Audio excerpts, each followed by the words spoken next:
Throughout history, humans have been storytellers that pass down tales from generation to generation. This is a singular tale about the telling of stories and the storytellers that tell them.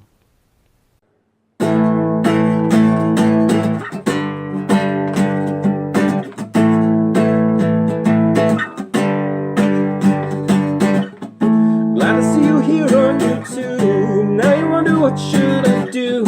Stare at my faces from every nation. I wanna find a place that's for conversation, where they discuss all the latest movies, or when something big happens in the news. See, that's us, what are we talking about? So what are we talking about today?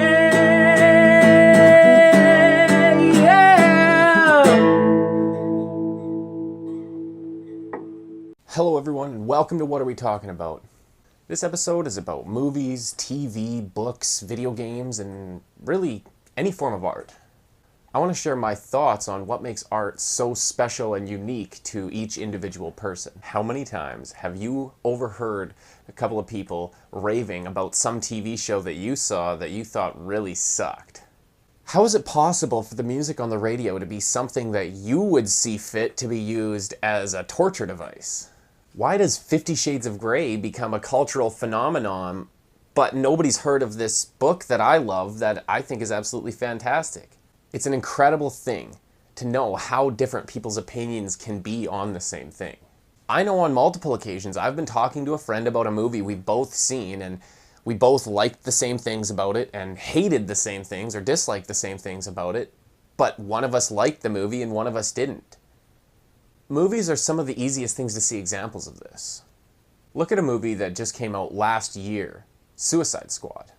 The stats on this film are absolutely incredible. 25% on Rotten Tomatoes, meaning that only 1 in 4 critics even gave it a positive review. Out of 313 reviews, the average score given was only 4.7 out of 10. Seems bad, but the movie made over $325 million domestically, over $745 million internationally, and this was all on a $175 million budget. That's profitable any way you look at it.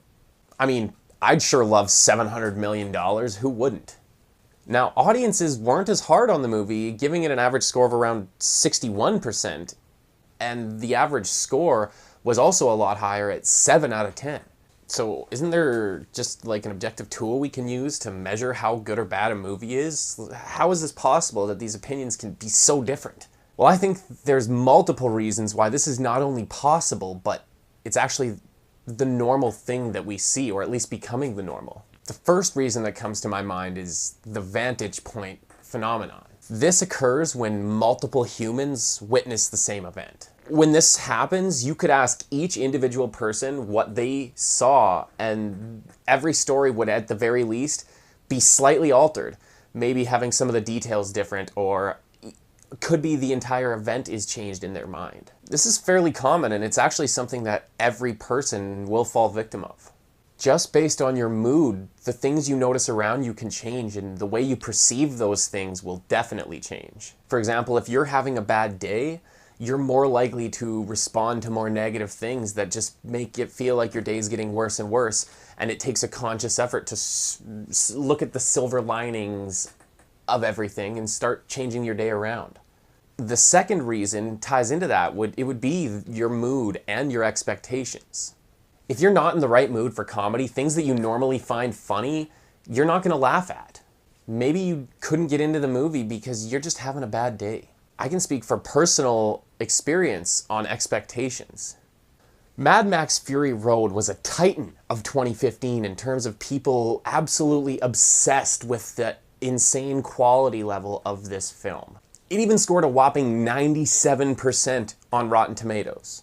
Now, unfortunately, I bought into the hype a little too much, and I expected film of the year caliber, and what we got was an absolutely incredibly directed movie with a story that was not necessarily the best. So even though I did enjoy a lot of stuff about the movie, the action, the direction, I still came away disappointed because it wasn't this life-changing experience that all the critics and previous fans that had seen it before me built it up to be. The third, and probably most impacting reason, is the fact that every person has lived a different life. Everyone is always hearing and living stories all the time, and so we have different experiences that dictate who we are. When you have an emotional connection with the film based on your own life experiences, it means you're probably going to connect better and think that the movie is better overall, or TV show or video game or whatever medium you're experiencing the story in. Maybe the movie made you happy or mad or even sad, but the important thing is that it made you feel. If a movie doesn't make you feel anything, you're not going to enjoy yourself. You're going to be bored. Look at a somewhat recent TV series that came out on FX, Legion.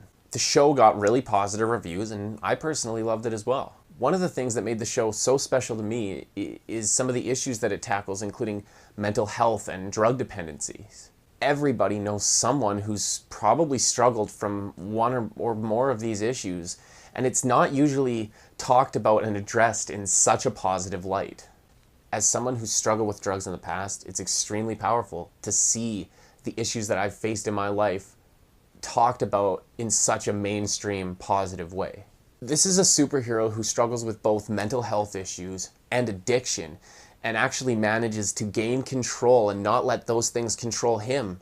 I think it gives hope to people that feel like they're trapped. This is just one small example from my life, but it could be pretty safe to say that this could be extrapolated to any person with any particular piece of art that they feel strongly about.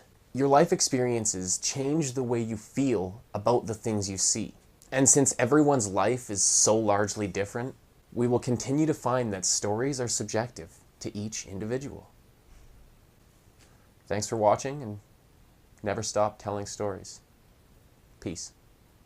Where do they discuss all the latest movies, or when something big happens in the news? See, that's us. What are we talking about?